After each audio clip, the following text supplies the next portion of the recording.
नमस्कार, मैं हूं विचित्र शर्मा और आप देख रहे हैं नए भारत का नया digital platform the DG Mitra India. दोस्तों, आप लोग जानते हैं कि आज देश ही नहीं बल्कि दुनिया जो है वो अंतर्राष्ट्रीय स्तर पर महिला दिवस को सेलिब्रेट करने की तैयारियां कर रही है।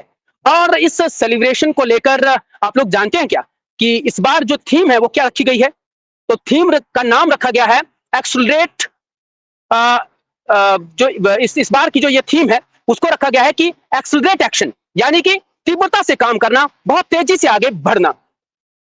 महिलाओं को सशक्त बनाने के लिए, महिलाओं की समाज के हर तबके में जो है भागीदारी सुनिश्चित करने के लिए ये थीम दी गई है। और दोस्तों, आप और हम सब जानते हैं कि जो महिला दिवस होता है वो 8 मार्च को सेलिब्रेट किया जाता है। लेकिन देखिए, हमने कहीं ना कहीं उस एक्सलरेट एक्शन पर काम करते हुए एक दिन पहले ही जो है महिलाओं के सशक्तिकरण को लेकर और महिलाओं को की बात करने के लिए जो है एक दिन पहले ही इस बड़े शो को लेकर जो है वो आप लोगों के सामने हम लोग आए हैं।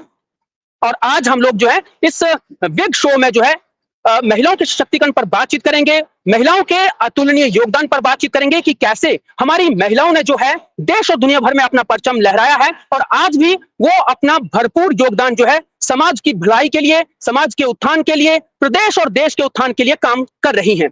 दोस्तों, इससे पहले कि हम लोग अपने इस बिग शो में जो है अपनी चर्चा को आगे बढ़ाएं और बात करें कि महिलाओं का आखिरकार क्या योगदान जो है वो राष्ट्र निर्माण में रहा है, समाज के उत्थान में रहा है, उससे पहले मैं आप लोगों को बता दूं कि आखिरकार ये अंतर्राष्ट्रीय स्तर का महिला दिवस मनाया क्यों जाता है। तो दोस्तों, इसके पीछे की बड़ी कहानी है, बड़ा संघर्ष है।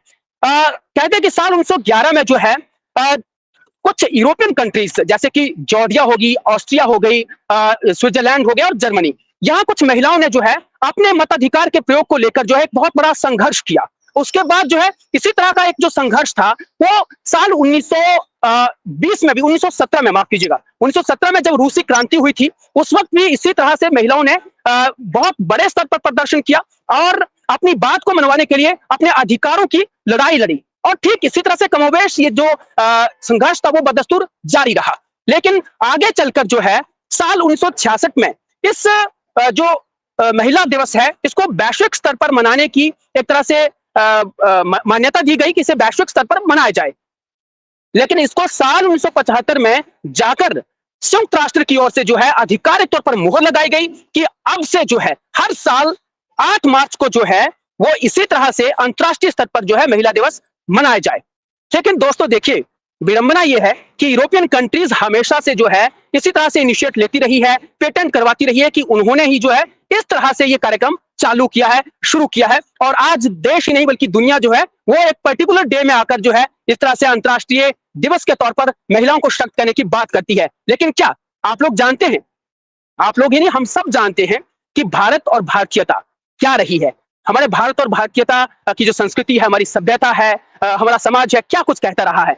हमेशा से हमारे पुराण, हमारे ग्रंथ, हमारे शास्त्र, हमारी पढ़ाई, हमारी लिखाई, हमारी संस्कृति सभ्यता ने सिर्फ यही कहा है कि हमारा जो समाज है उसमें कहते हैं कि यत्र नार्यस्तु पूज्यन्ते रमन्ते तत्र देवता। तो फिर वो अंतर्राष्ट्रीय स्तर पर एक दिन महिलाओं के लिए बात करने का की बात आती है कहां से है। हम तो हमेशा से यही बात कहते रहे हैं कि भैया, जहां पर नारी की पूजा होती है वहां पर जो है वो देवता निवास करते हैं। तो अगर ये मानसिकता, ये सोच जो है एक एक नागरिक, एक एक बच्चे के दिमाग में घर कर जाएगी तो सिर्फ हम एक पर्टिकुलर डे में जो है इस तरह से बात नहीं करेंगे महिलाओं के शक्तिकरण की, फिर हम लोग जो है वो रोज बात करेंगे, हर रोज बात होगी।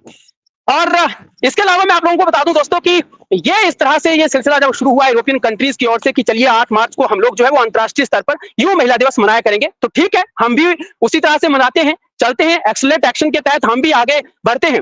और इसके लिए जो है ये इसलिए भी शुरू किया गया कि कैसे ना कैसे करके महिलाओं के अतुलनीय योगदान को याद किया जाए, इस दिन उनके अधिकारों को के प्रति महिलाओं को सजग किया जाए और उनमें किस तरह से समानता लाई जाए, इस सब बातों को लेकर जो है इस दिन जो है चर्चा की जाए।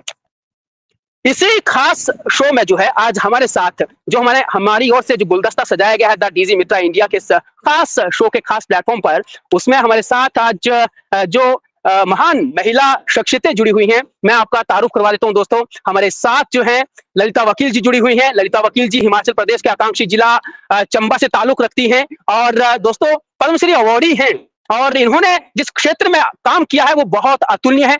मैम, बहुत स्वागत है आपका डीजी मित्रा इंडिया के प्लेटफॉर्म पर। हमारे साथ हैं मधु चौधरी जी। मधु चौधरी जी जो है हिमाचल प्रदेश प्रशासनिक सेवाओं में वरिष्ठ अधिकारी हैं और मैम का भी बहुत अतुलनीय योगदान है प्रशासनिक सेवाओं को सुदृढ़ बनाने का हिमाचल प्रदेश के उत्थान के लिए। मैम बहुत स्वागत है हमारे इस खास प्रोग्राम में। आ, हमारे साथ जी हैं विश्व ज्योति जी, डॉक्टर विश्व ज्योति जी। डॉक्टर विश्व ज्योति जी जो है समाजशास्त्री हैं और सेंट्रल यूनिवर्सिटी हिमाचल प्रदेश में कार्यरत हैं और समाजशास्त्र का विभाग देखती हैं। बहुत स्वागत है मैम आपका भी। और हमारे साथ जुड़ने वाली है नीनू शर्मा जी। नीनू शर्मा जी जो है हिमाचल प्रदेश के गठन के बाद जो पहली नगर निगम बनी थी धर्मशाला, धर्मशाला की दूसरी महिला महापौर हैं। कमोबेश उनको जुड़ना था लेकिन कहीं ना कहीं आकस्मिक कामकाज के चलते जो है उनको कहीं और जाना पड़ गया। बहुत जरूरी कामकाज था लेकिन बहुत जल्दी हमारे साथ जुड़ने वाली है। और इसके अलावा जो हमारे साथ एक और बड़ी शख्सियत जुड़ने वाली थी, युवा शख्सियत थी। और आज के दौर में जिस तरह से सोशल मीडिया का इम्पैक्ट बढ़ता जा रहा है दोस्तों, उसी तरह से सोशल मीडिया इन्फ्लुएंसर थी आंचल मोंगिया जी। लेकिन क्योंकि आंचल मोंगिया जी से हमारी अभी अभी बातचीत हुई तो उन्होंने कहा कि वो व्यक्तिगत कारणों से, पारिवारिक कारणों से जुड़ नहीं पाएंगी। हम यही प्रार्थना करेंगे कि अगर उनका व्यक्तिगत कारण है तो ईश्वर करे कि जल्द से जल्द उनका वो कारण जो है वो तुरंत हल हो, उनकी समस्या का निदान हो। और अगर वो सार्वजनिक कोई समस्या है तो डीजी मित्रा इंडिया प्लेटफॉर्म हमेशा ही समाज को जोड़ने की बात करता है और आगे भी जो है वो इसी तरह से समाज को जोड़ेगा। और अगर उनको इस तरह की कोई समस्या है तो वो निश्चित तौर पर हमारे साथ संपर्क कर सकती है और हम उसमें कुछ ना कुछ मदद कर पाए। ये हमारा और आप लोगों को जोड़ने का एक बहुत बड़ा अच्छा एक प्लेटफॉर्म भी होगा। तो चलिए बातचीत का सिलसिला शुरू करते हैं। मुझे लगता है कि शुरुआत जो है वो ललिता वकील जी से ही करनी चाहिए। मैम आवाज आ रही है आपको? सर बहुत अच्छी तरह से आ रही है आवाज। मेरी आवाज जी पहुंच रही बहुत है आप धन्यवाद। तक? पहुंच जी रही है जी ना? बहुत धन्यवाद, बहुत धन्यवाद। जी जी जी जी चलिए पहला सवाल ले लेते हैं मैम आपसे। देखिए आपको जिस मकसद के लिए ये पद्मश्री अवार्ड मिला है, पहले जी तो हम यही जानना चाहेंगे कि ये सिलसिला शुरू कब से हुआ। वैसे भी सहस्त्राब्दी समारोह मना चुका है चंबा और हिमाचल प्रदेश का जी सबसे प्राचीन रियासतकालीन शहर भी है। तो जी जी कहते हैं कि ये जो हमारे पास कला कृतियां थी, ये जो हमारी संस्कृति, कला संस्कृति है, ये काफी सदियों पुरानी है। लेकिन आप जी उससे जुड़ी, आगे बढ़ी और इतने बड़े मुकाम पर पहुंची, कैसे मैम? सर ऐसा है कि जब मैंने शुरू किया था, मैं देखो जब मैंने शुरू किया था तो उस वक्त सर ये चंबा के लोग चंबा रुमाल की इतनी पहचान नहीं थी। एक हमारा छोटा सा मोहल्ला है, उसमें एक महेश्वरी देवी जी थी जो कि वो इसको चंबा रुमाल का काम कर रही थी, पर इतना ज्यादा नहीं था वो। पर मैंने जो शुरू जी किया सर ये काम, तो मैंने तो उस वक्त देखो 15-16 साल की रही होंगी। उस वक्त इतनी गरीबी होती थी, अच्छे-अच्छे लोग, इतनी गरीबी होती थी कि खाना भी पूरा टाइम का नहीं मिलता था हम लोगों को। जी तो जी। लोग देखो उस वक़्त कपड़े ना टाकियाँ डाल के करते थे, ऊपर के नीचे सिल के कपड़े पहनते थे। तो वो जो गरीब हम्म। बच्चे, जो गरीब मोहल्ले के या जो कुछ होते थे, तो मैं शुरू से ही ना बड़ी मुझे ना ये होता था कि भई इन बच्चे जो ऐसे नंगे देखे हैं बच्चे, वो कुछ कर नहीं रहे हैं, नंगे हैं, चप्पल नहीं है, हम्म। स्वेटर नहीं है, पढ़ नहीं रहे हैं, तो मैं उन बच्चों को जैसे यही है कि चल रहे हैं, कुछ कर रहे हैं, तो मैं जैसे मोहल्ले के कपड़े पुराने लेके आती थी, तो उन बच्चों को सिल उनके नाप के सिल के उनको पहनाती थी, ताकि ये ठंड से बचें। और छोटे-छोटे बच्चों को घर पे भी पढ़ाती थी, लेके आती थी ना उस टाइम पर सर क्या बात है। बहुत नहीं सर, बच्चों को लेके घर में पढ़ाती थी क्योंकि मैं खुद उस जी टाइम जी। पर देखो मैंने बोला 15-16 साल की तो रही थी। तो ये जो था ना मेरा जज़्बा, जैसे खेलों में सबसे आगे, किसी की मदद करना सबसे आगे, ये जो मुझ में शुरू से ही था। मुझे और कुछ नहीं था कि दूसरों के लिए क्या करना है, क्योंकि हम लोगों ने बहुत गरीबी देखी है सर। हम 5 जी जी भाई-बहन, जी जी। 2 बहनें, 3 भाई। हमने कितने दिन हम्म। एक-एक टाइम खाना खाया है, बहुत। और जो दुःख अपना आप सहता है ना इंसान, वो उसको हम्म। दूसरों का दुःख भी दिखता है, वो महसूस कर सकता है उसके लिए। तो मेरा जो सिलसिला हम्म। हुआ वो यहीं से शुरू हुआ था, कि मैं दूसरों के जी। लिए कुछ कर पाई। पर जब मेरी देखिए हम्म। शादी हुई तो मुझे मेरे अच्छे क्योंकि मैं शुरू से ही अच्छी रही हूँ, स्कूल में भी और सभी खेलों-खुल्लों में सबसे आगे मेडल लेके आती थी सारे सब।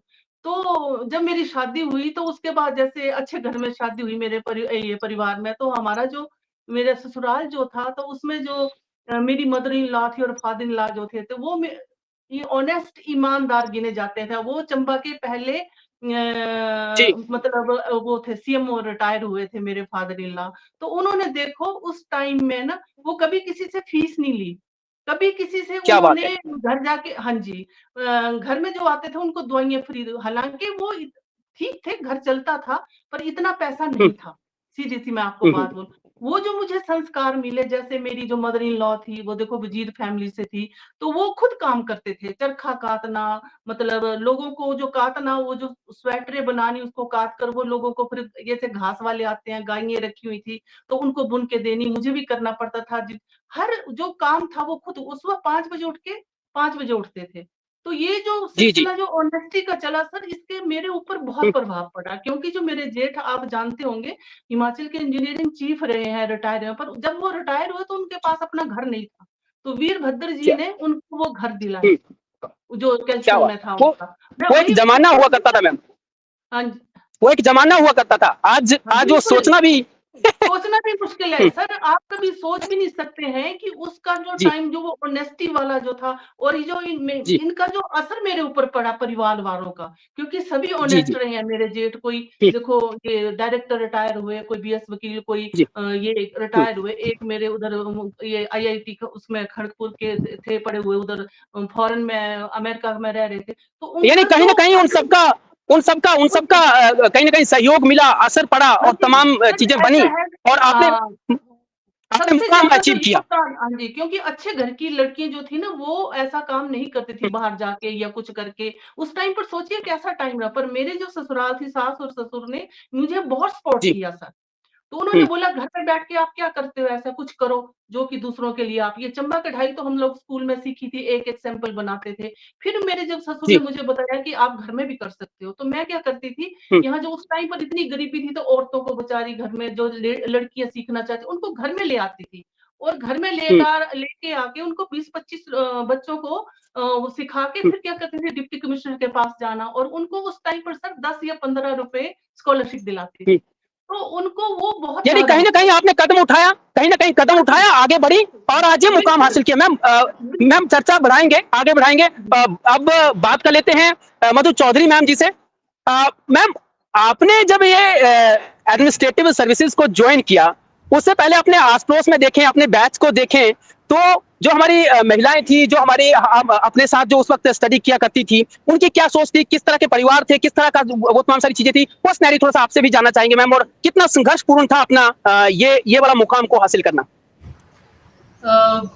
थैंक यू विचित्र जी आज की इस टॉक के लिए और मैं 2006 बैच में एचएस में टॉपर थी तो 6 जी, बैच में 2 ही पोस्ट थी तो एक मेल और एक मैं फीमेल थी तो हुँ, आप अंदाजा लगा सकते हैं कि 2006 तक जो है गिनी चुनी महिलाएं इक्का दुक्का महिलाएं 2001 बैच में थी इक्का दुक्का महिलाएं ही इन सर्विसेज में आती थी उसके निश्चित बाद तौर पे। 2011 से जरूर 5-6 लड़कियां आना शुरू हुई तो एक तरह से हमारे एचएस कैडर में भी महिलाओं को जो है उनकी स्ट्रेंथनिंग हुई तो इसी से अंदाजा हुँ, लगा सकते हैं कि हम कितने जो है महिलाएं इस तरह से कॉम्पिटिशन्स में या किसी भी अन्य फील्ड में जाने के लिए जो है इतना ज्यादा तत्पर नहीं रहती हैं लेकिन हुँ, अगर इस इंटरनेशनल डे पे मैं यही बोलना चाहूंगी कि अगर एक महिला चाहे तो वो घर परिवार से लेकर समाज के उत्थान तक हर कुछ जो है अपना कंट्रीब्यूट कर सकती है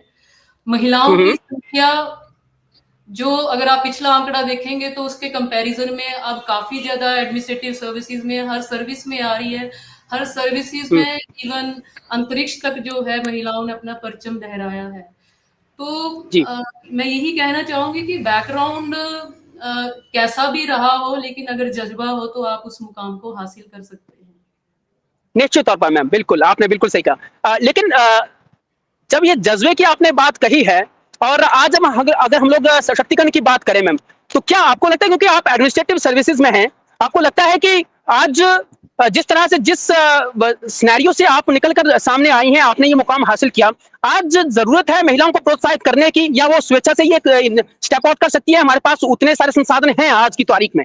क्या कहना चाहेंगी मैम?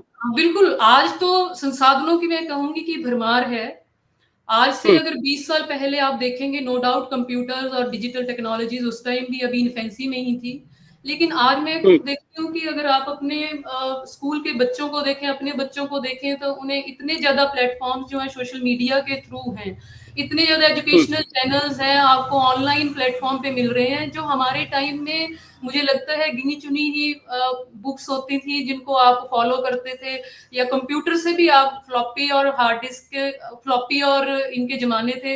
लेकिन अब जो है आप ऑनलाइन माध्यम से कहीं भी बैठे हुए जो है एजुकेशन जो ले सकते हैं, अपने घर पे बैठे हुए अपने आप को अपग्रेड कर सकते हैं। वो टेक्नोलॉजी का ट्रांसफॉर्मेशन तो निस्संदेह आजकल जो है मतलब असीमित है। हमारे टाइम में संसाधनों की जरूर कमी थी, लेकिन उन संसाधनों में मुझे लगता है कि से गुजरते हुए भी उनको डिस्पाइट हैविंग डेफिसिट रिसोर्सेज, फिर भी अगर महिलाओं ने कुछ मुकाम हासिल किया है तो वो भी एक प्रेज वर्दी है। बिल्कुल मैम, बिल्कुल। चलिए बातचीत अब हम करेंगे डॉक्टर विश्व ज्योति मैम से। मैम, यूं तो देखा जाए तो आज शिक्षा के क्षेत्र में खासतौर पर हमारी महान महिलाएं जो हैं वो बहुत ज्यादा संख्या में हैं, और उन्हीं की वजह से जो है कहते हैं ना कि अगर गुरु सुदृढ़ है, सशक्त है, तो समाज भी सशक्त होगा, इसमें कोई दो राय नहीं। आप एक गुरु हैं, गुरु की भूमिका निभा रही हैं, और आपके ही द्वारा जो है इसी तरह से आईएएस भी निकलते हैं, एचएएस भी निकलते हैं, हम जैसे पत्रकार भी निकलते हैं, वकील भी निकलते हैं, यानी समाज के हर तबके के लिए, हर सेक्टर की सर्विसेज के लिए कोई ना कोई जरूर निकलता है। यूं तो कहा जाता है कि अगर हम लोग अपनी महान महिलाओं की को याद करें, क्योंकि ये जो दिन रहता है वो हमारी महान महिलाओं के अतुलनीय योगदान को ही याद करने के लिए कहा जाता है, तो सावित्रीबाई फुले जी का नाम जो बड़े जोशो खरोश के साथ लिया जाता है कि वो पहली समाज सुधारक थी, शिक्षाविद थी, कवित्री थी, जिन्होंने जो है हमारे हिंदुस्तान में शिक्षा की क्रांति लाई। क्योंकि उन्होंने 1848 में जिस तरह से एक कन्या स्कूल की स्थापना की, शुरुआत की, और उसके बाद से उन्होंने जो दबा कुचला तबका था या जो दलित वर्ग था, उनकी कन्याओं को पढ़ाया उस स्कूल में और क्रांति लाई, तो अपने आप में कहीं ना कहीं जो है एक बहुत बड़ा इनिशिएटिव उनका था। लेकिन आज की तारीख में मैं आपसे जानना चाहूंगा कि क्या आज भी जिस तरह से ये कहा जाता है कई जगहों पर ड्रॉप आउट बहुत ज्यादा है, मैट्रिक प्लस 2 के बाद हमारी बच्चियां जा नहीं पा रही हैं, तो उनको लेकर आप क्या कहना चाहेंगे? और आप जब आई तो क्या आपका यही मकसद था कि आप एक गुरु बनेंगी, या आप एक किसी एडमिनिस्ट्रेटिव सर्विसेज में जाना चाहती थी? क्या करना चाहती थी आप? जी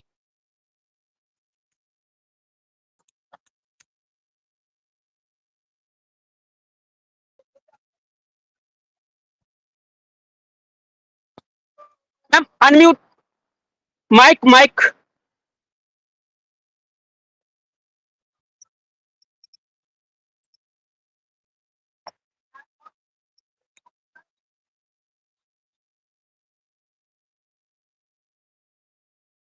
की आवाज मैं टेक्निकल टीम से रिक्वेस्ट करूंगा, काइंडली मैम का आप माइक ऑन करवाइए।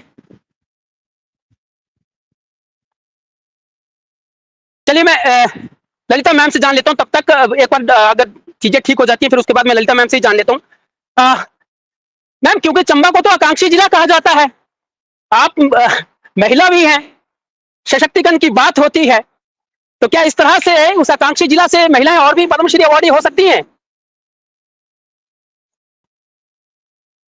महिलाओं में जज्बा होना चाहिए, चाहे परिस्थितियां जैसी भी हों, पर उसमें जो भी है वो काम करने का एक जज्बा होना था, ताकि वहां तक हम पहुंच सके, वो जो अपना जो मुकाम है वो हासिल कर सके सर। तो मैंने जो शुरू किया तो मैंने कैसे उस टाइम पर तो सर देखो ना, अब तो फिर भी ये तो मैं देखो 40 साल 45 साल पहले की बात कर रही हूँ, उस वक्त तो बुरी हालत थी सर, लड़कियों की जी जी जी। पढ़ते नहीं थी, पढ़ाई नहीं होती थी, कोई दूसरा काम नहीं होता था। तो मैं देखो जो ये ट्रेनिंग देती थी साथ-साथ में, उनको जो बच्चा अनपढ़ था, मतलब जो तो 5वीं पास है या 8th था, तो उनको मैं क्या करती थी सर, उनके वो प्राइवेट पेपर दिलाती थी उनको। वो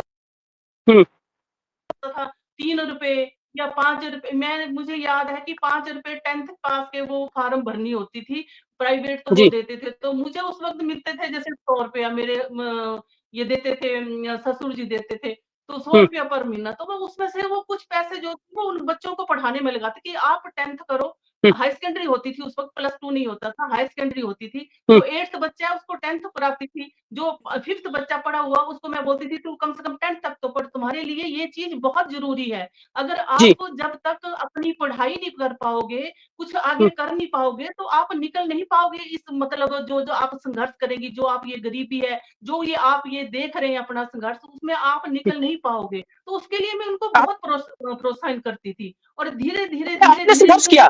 आपने संघर्ष किया मैम, आपने संघर्ष किया, आपने एक मार्गदर्शन किया और आप इस मुकाम पर पहुंची।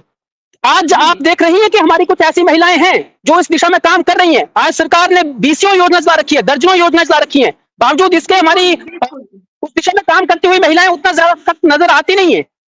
क्या कहना चाहेंगी? हाँ, नहीं सर, वही है ना, मैं वही बोल रही हूँ कि आजकल के बच्चों के पास इतनी पेशेंस नहीं है महिलाओं के पास ना, मैंने वही, पर जितना देखो आजकल मिल रहा है, जितनी सपोर्ट मिल रही है, जितना सरकार कर रही है महिलाओं के लिए, पर उससे मतलब मुझे नहीं लगता कि उससे ज्यादा कुछ हो पाएगा। हम लोगों को तो कुछ नहीं मिला था उस वक़्त, पर तब भी हम लोगों ने ये पूरा संघर्ष करके ये एक जो था ना, मैंने बोला जैसे देखो हस्बैंड का साथ देना, मतलब परिवार को स्वस्थ रखना या सुखी रखना, ये सब लेडीज़ के एग्जैक्टली। हाथ में होता है। उस वक़्त मैं देखो पहली औरत थी जिसने चंबा में उस वक़्त की बात कर रही हूँ, देखो आप जब इतनी महिलाओं को निकलना मुश्किल होता था, तो मैं अपने हस्बैंड का साथ देने के लिए शॉप के ऊपर जाती थी। मेरी देख-देख के जी बाद अच्छे घर की लड़की और निकली, ये शुरुआत करी थी। सबको यही जी वो है कि एक बार देखो अच्छे घर की जैसे निकल सकती है लड़की, शुरुआत करती है, तो उसको देख कर दूसरे लोग भी आते हैं, दूसरी महिलाएं भी अपना जी काम, आज देखो कहाँ बिल्कुल। मैंने, हमारे ये तो शायद बहुत पिछड़ा हुआ था चंबा, पर उसमें देखो इसमें कितनी सारी लेडीज आजकल शॉप में बैठती हैं, अपने काम करती हैं अपने हस्बैंड के साथ, कितना ये जो सारी चीजें हैं, ये जो संघर्ष है, ये एक औरतों के मन में आना चाहिए कि हम जी लोग, जी डॉक्टर हम ज्योति। लोगों को जी डॉक्टर ज्योति, डॉक्टर ज्योति आवाज आ रही है? नहीं सर, किससे बात मैम आ रही है आवाज?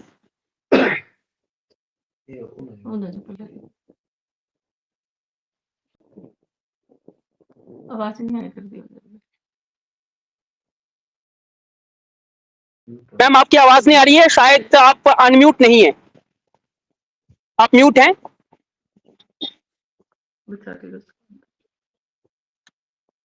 एक बार चेक कर लीजिए काइंडली।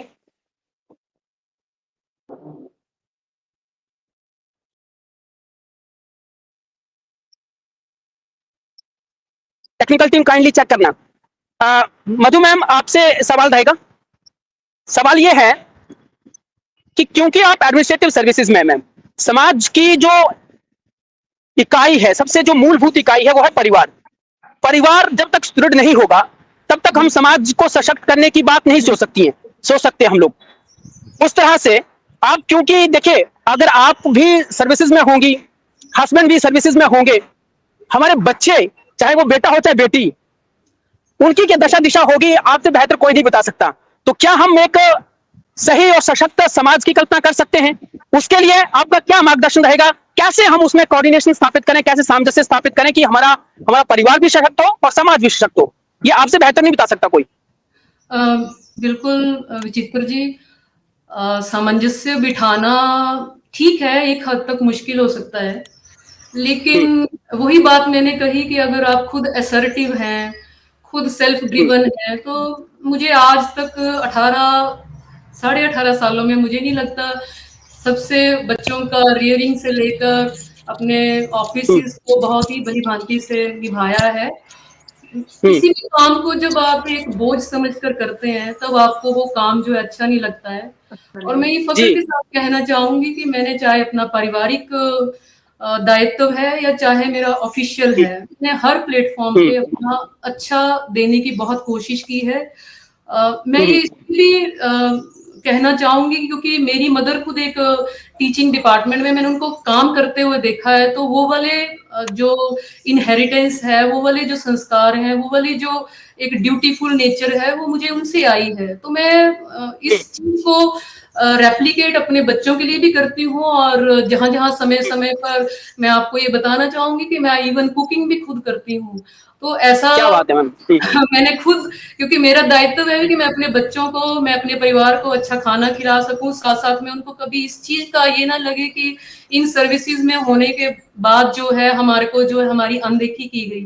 तो मैं उस प्लेटफॉर्म पे बहुत सिंसियर हूँ, और इसी तरह से मैं मतलब इसमें मेरे परिवार का भी, मेरे हस्बैंड का भी योगदान है। मैं ये भी उसको थोड़ा सा एक्नॉलेज करना चाहूंगी। लेकिन ये हाँ जरूर है कि एक महिला अगर चाहे तो वो किसी भी मुश्किल को कैसे भी निपटा सकती है। उसमें वो ज़ील होनी चाहिए, उसमें वो डिटर्मिनेशन होनी चाहिए, उसमें वो प्यार भाव अपने परिवार के प्रति, उसमें वो सिंसियरिटी अपनी ड्यूटीज के प्रति होगी तो वो किसी भी प्लेटफॉर्म पे मुझे नहीं लगता उस पर पहुंचना मुश्किल है।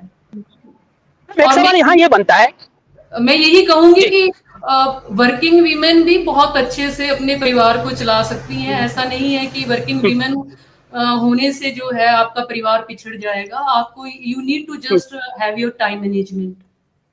जी, सवाल यहाँ पर यह है, सरकार की ओर से बीसीओ योजना चलाई जा रही है महिलाओं के सशक्तिकरण के लिए। आज की तारीख में क्या आपको लगता है कि रियली में वो योजनाएं जो है वो कारगर साबित हो रही हैं महिलाओं के सशक्तिकरण की दिशा में? इसलिए क्योंकि देखिए, आप जिन हालातों में पली बढ़ी, जिन हालातों में आप यहाँ तक पहुंची, मुझे नहीं लगता कि आपको किसी योजना ने इस तरह से सहयोग किया होगा कि आपको यहाँ तक पहुंचाने में मदद हुई होगी। लेकिन फिर भी सरकार चाह रही है कि हमारी महिलाएं सशक्त हों। 21वीं सदी में भी हम चाह रहे हैं, योजनाओं के मार्फत चाह रहे हैं, तो क्या वो रेप्लिकेट हो रही है, इंप्लीमेंटेशन हो रही है उनकी? इसमें मैं अब थोड़ा ये कहना चाहूंगी, फिर से वही बात है, अगर आप सेल्फ ड्रिवन है, अगर आप कॉन्फिडेंस है आप में, तो वो परिवार जो है वो अपने आप से ही तरक्की कर जाएगा। लेकिन समाज के जो वेलफेयर प्रोग्राम्स होते हैं, वो प्रोग्राम्स उस वर्ग के लिए होते हैं जो कहीं से वंचित हैं, जिनको सुविधाओं की कमी है। तो आप उस वर्ग को जो है वो जो सरकार है वो हमेशा ही इस दिशा में कार्य करती है कि उनको किस तरह से जो है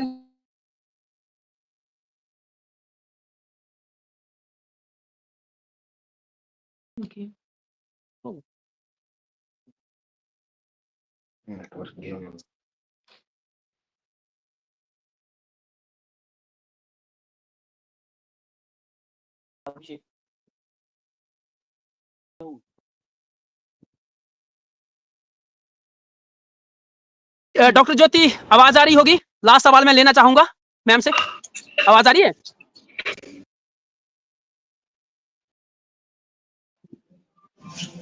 आप आ रही है आपको मेरी आवाज? आवाज आ रही है, बहुत धन्यवाद। बिल्कुल, आप सम अप में कह दीजिए कि किस तरह से अपनी कहानी शुरू हुई, आप गुरु बनी, क्या मकसद था, कहीं और भी आप जाना चाह रही थी या फिर आप गुरु ही बनना चाह रही थी? सम अप में कह दीजिए। जी, मैं अपने जीवन में शुरुआत में चाहती थी कि मैं एचएस में जाऊं, मैं एडमिनिस्ट्रेटिव सर्विसेज को ज्वाइन करूं।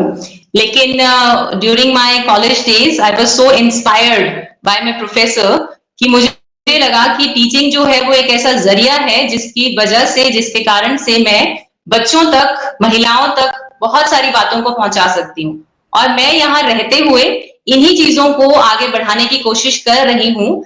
लेकिन मुझे जो एक चीज बहुत ज्यादा, क्योंकि मैं एकेडमिक्स में हूँ और मुझे बहुत बड़ी प्रिविलेज है उन कॉम्प्लेक्स जो डायनामिक्स हैं सोसाइटी के या जेंडर इनइक्वालिटी के, उसको जानने के और पहचानने के, तो मेरी जो एक रिफ्लेक्शन है, उस रिफ्लेक्शन से मुझे ऐसा लगता है, जब हम क्लास में बच्चों से बात करते हैं, लड़कियों से बात करते हैं, तो मुझे ऐसा लगता है कि बहुत सारी जो एक पेट्रियार्कल नॉर्म्स जो हैं वो एक परपेचुएट कर रहे हैं, जो एक जेंडर बेस्ड डिस्क्रिमिनेशन जो है, जो हो रही है और होती है, जिससे कि लड़कियां जो हैं वो पढ़ना भी अगर चाहती हैं तो उन्हें उस तरीके की एक जो उनको जो एक पुश मिलना चाहिए, क्योंकि बहुत सारी चीजें जो हैं वो सोसाइटली, इस सोसाइटी में ही इनग्रेन कर दी गई हैं, वो एक बच्चे ने इंटरनलाइज कर लिया हुआ है, तो उसे उससे बाहर निकलने की बहुत ज्यादा आवश्यकता है, क्योंकि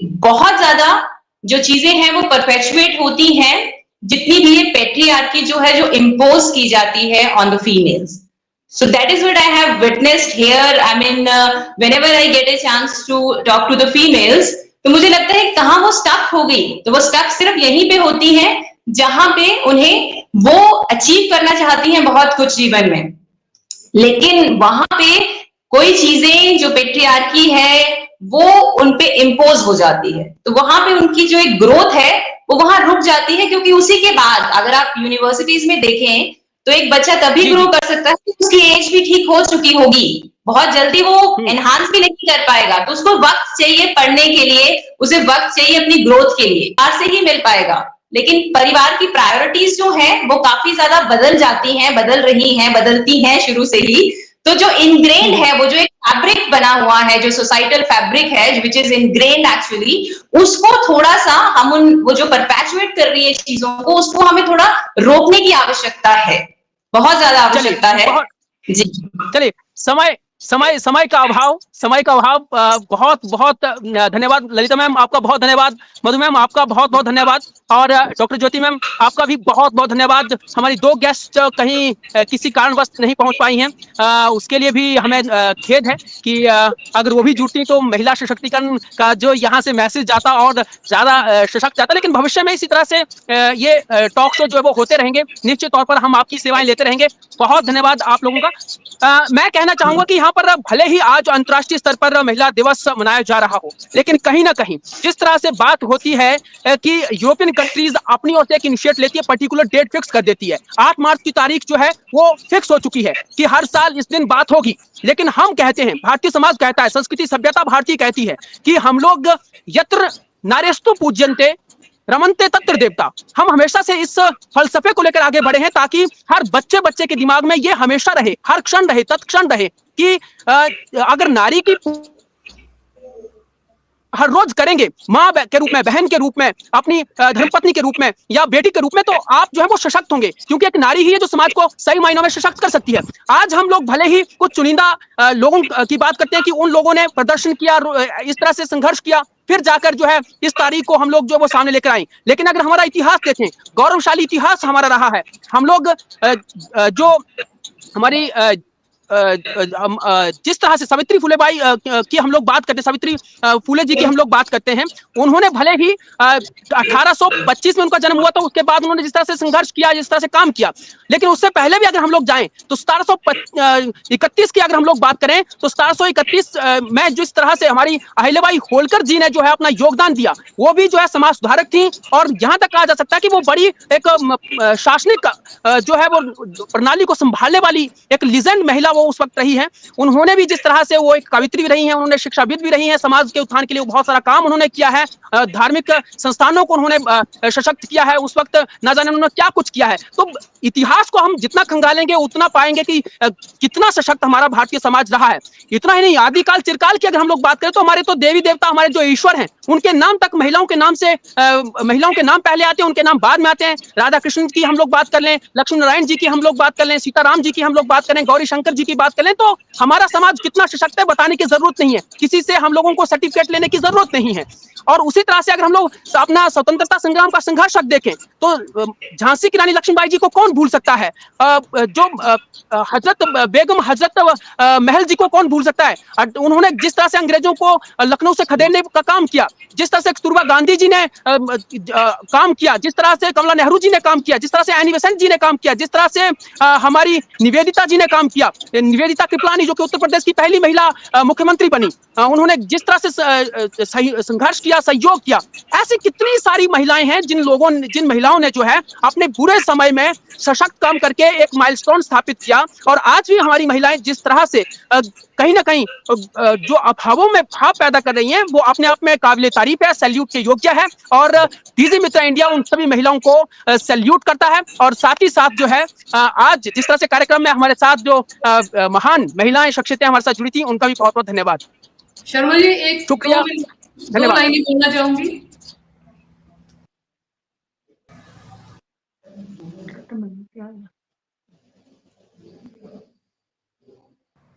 ठीक है।